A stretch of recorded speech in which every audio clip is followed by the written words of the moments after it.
Bonjour à toutes, bonjour à tous, merci pour votre fidélité sur Alsace 20. Rien ne t'efface est le dernier roman de Michel Bussy. Nous sommes en 2010, Maddy est médecin généraliste. Elle se rend avec son enfant Esteban sur une plage. Elle l'abandonne quelques instants et lorsqu'elle revient, Esteban a disparu. 2020, Maddy a refait sa vie.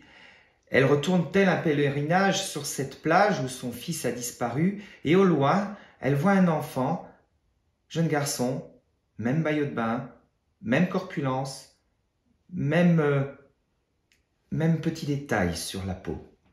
Elle s'approche de lui, il se retourne, c'est Esteban, mais il s'appelle Tom. Il habite Murol, en Auvergne. Elle décide immédiatement de le suivre.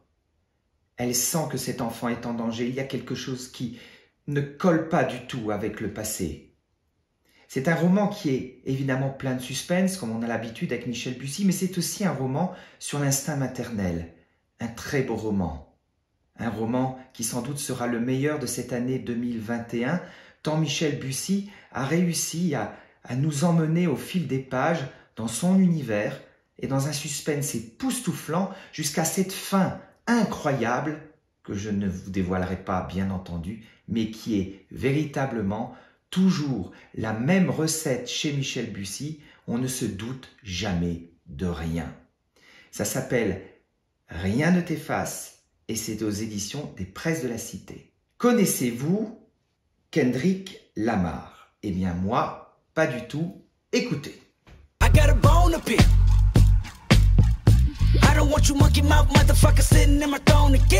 Kendrick Lamar n'est pas un rappeur comme les autres.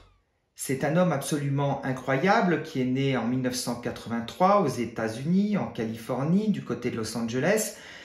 Un homme qui va s'inspirer de la littérature noire américaine pour écrire des textes hors du commun qui inspirent à la fois le plaisir d'être ensemble et aussi l'humanité. C'est un homme hors du commun parce qu'il a la voix d'une génération laissée à l'abandon dans les ghettos américains.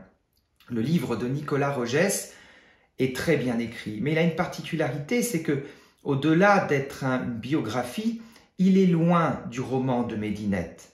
C'est un livre qui nous donne tous les aspects de l'homme concerné, Kendrick Lamar, mais aussi du rap. Et j'ai découvert tout un univers que je ne connaissais pas.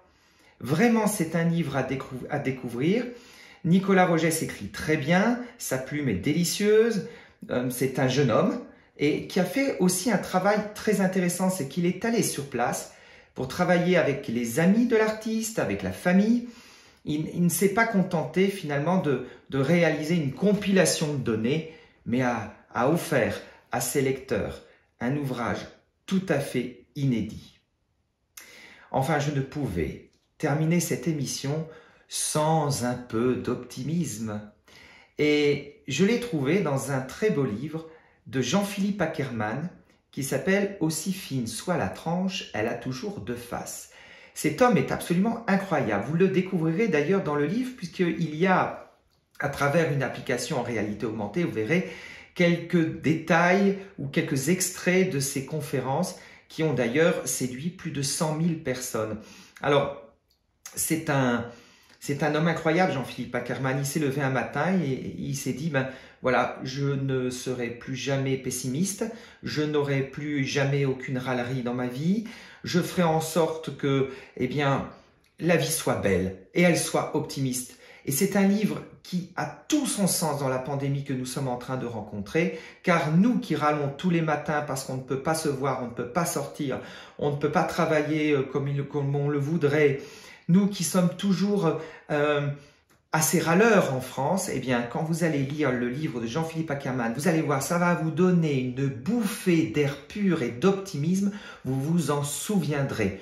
Aussi fine soit la tranche, elle a toujours deux faces, est un livre de chevet, mettez-le à côté de votre lit et quand vous n'avez pas le moral, reprenez-le, vous allez voir, c'est la Bible de l'optimisme. Mesdames, messieurs, à la semaine prochaine sur Alsace.